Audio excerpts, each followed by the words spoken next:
네, 안녕하세요. 널싱 인사이더의 인사이더입니다. 오늘은 심혈관계 약물 리뷰 디작신 알아보겠습니다. 한국말로 디곡신이라고 하죠. 네.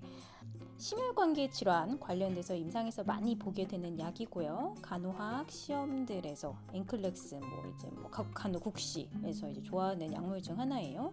그래서 이제 특별히 이 영상 만들게 됐고요. 도움 되셨으면 합니다. 처음 저희 채널 오셨다면은요, 저희 지금 심혈관계 약물 리뷰하고 있어요. 이전 영상 같이 연결해서 참고하시면 됩니다. 이제 시작할게요. 예, 앵클렉스가 사랑하는 디곡신입니다. 이제 그 이유 중 하나는요, 이 약 성분 자체가 굉장히 역사가 깊어요. 디지탈리스라는 성분이 소개된 게 1785년이라고 합니다. 이제 그러니까 거의 200년 이상의 역사가 돼 있는 오래된 성분이고, 이전부터 이제 심장에 문제가 있었던 환자분들한테 쓰여왔습니다. 이제 바꿔서 말하면 다양한 임상 케이스를 통해서 이미 축적된 작용, 부작용 데이터가 있다는 거죠. 그래서 이런 경우에는 시험 문제 내기가 좋아요. 왜냐하면 이미 에비던스, 즉 증거가 있으니까. 최근에 나온 약들 같은 경우에는 아직 리포트가 되지 않은 효과와 부작용들이 있습니다. 이런 거는 아무래도 시험 출제자나 출제하시는 분 아니면 시험 보신 선생님들 다 헷갈릴 수가 있어요. 그래서 이제 역사가 깊은 약일수록 출제하기가 좋다. 그리고 두 번째로는요, 임상에서 봤을 때 생각보다 우리가 디작신을 굉장히 많이 씁니다. 오래된 약이고 이제 신약이 매일 개발되는 요즘 시대에 200년 이상의 역사가 된 디작신을 우리가 아직도 사용한다는 거죠. 이제 디작신은 이제 뒤에서 제가 좀 더 말씀드리겠지만 heart failure, 즉 심장 부전, 그리고 AFib, A-flutter, 즉 이제 심방 세동 때 이제 쓰게 되는데요.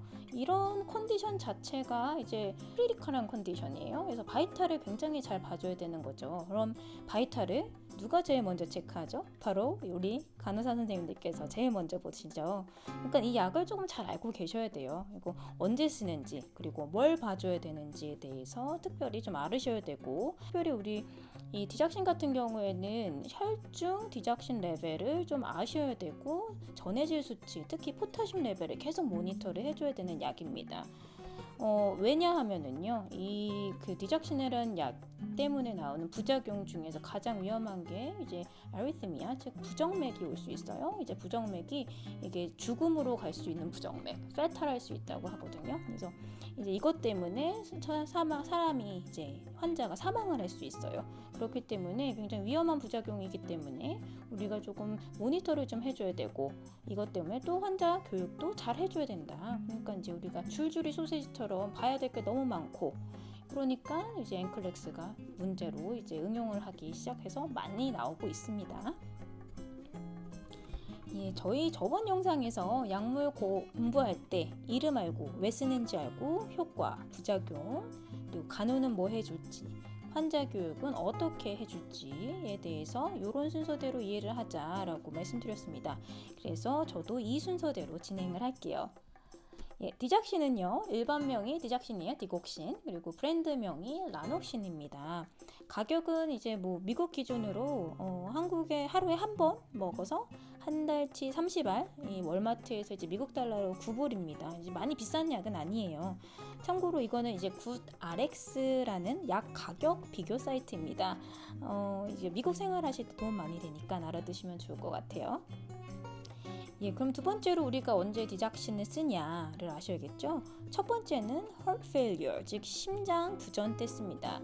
심장 부전, 그러니까 심부전도 이제 종류가 있어요. 특히 디작신은 systolic dysfunction, 한국말로 이제 심장에 수축하는데 문제가 있는 심부전일 경우에 씁니다. 두 번째로는 이제 부정맥 때 쓰고요. 이제 특별히 atrial fibrillation, 그리고 AFib, 그리고 atrial flutter, 즉 심방이 이제 펄떡펄떡 뛸 때, 그럴 때를 이제 그때 이제 쓰게 되는 겁니다. 아마도 이제 디작신을 이제 강심제, 이제 cardiac glycoside라고 해서 이제 들어보셨을 거예요. 그렇다면 우리가 이걸 왜 강심제라고 부르는지를 좀 아셔야겠죠. 그래서 우리 이제 디작신의 기전을 조금 알아볼게요. 크게 두 개의 기전이 있습니다. 첫째는 소듐 포타슘 ATPase 작용의 억제를 통해서 세포 내 칼슘을 증가시켜서 결과적으로 심근의 수축력을 증가시킵니다. 두 번째로는 vagus nerve stimulation, 즉 이 미주신경 자극을 통해서 심박동수를 감소시키고 전도 속도를 감소시킴으로써 결과적으로 디작신이 아이노트로피, 즉 심장 수축력을 증가시키고 심박동수 감소, 즉 크로노트로피를 감소시켜요. 그래서 심박동수를 감소시키고 드로모트로피, 심전도 속도를 감소시킵니다. 이게 디적신이 하는 효과예요. 우리가 조금 디테일하게 좀 공부를 해볼까요? 그래서 메커니즘 오브 액션은 잘 이해를 하셔야지 부작용까지 연결이 잘 된다고 말씀드렸어요. 그래서 소듐, 포타슘, ATPase, and 칼슘 하시면서 이제 디곡신이랑 무슨 연결이 될까라는 질문을 하시게 될 거예요. 블루색 서클로 되어 있는 게 이제 세포예요. 저희 세포. 그래서 기본적으로 이제 세포 밖에는요 나트륨, 즉 소듐, 소듐이 좀 많고 셀 안에는요 포타슘, 즉 칼륨이 좀 많습니다. 그래서 자연적으로 소듐이 셀 안으로 들어오려고 그러고요. 포타슘은 셀 밖으로 나가려고 해요. 근데 우리 몸에, 우리 셀에는요 소듐, 포타슘, ATPase 효소 같은 게 있고 이 효소가 하는 게요 세포 안에 있었던 소듐을 세포 밖으로 내보내고 반대로 세포 밖에 있는 포타슘을 세포 안으로 끌고 들어옵니다. 이건 3대2 비율로 해요. 3개의 소듐 밖으로 보내고 2개의 포타슘 끌고 들어오고, 예, 이렇게 짜잔 하고 이렇게 소듐이 나가고 포타슘 끌고 들어오고, 그러면 세포 내에 있었던 소듐이 밖으로 나가니까 세포 내에 소듐의 수치가 낮아지겠죠. 이때 우리 똑똑한 셀이, 우리 세포가 셀 안에 소듐이 적어지면은요 소듐 칼슘 익스체인저를 액티베이트를 시켜요. 활성화시키죠. 그래서 이 셀 안에 있는 칼슘 아이온 하나랑요 셀 밖에 있었던 나트륨 3개의 아이온을 교환을 합니다. 3대1로 이제 교환이 돼요. 우리 디작신이라는 녀석이요. 소듐, 포타슘, ATPase의 역할을 방해를 하게 됩니다. 이게 역할을 못하니까 결국 셀 안에 이제 나가야 되는 소듐이 머무르게 되겠죠. 그러면서 소듐 포타슘 익스체인저의 교환 기전이 이제 일을 안 해도 되는 상황이 되는 거예요. 결과적으로 우리 칼슘 이온이 셀 안에 머무를 수 있게 되는 거죠.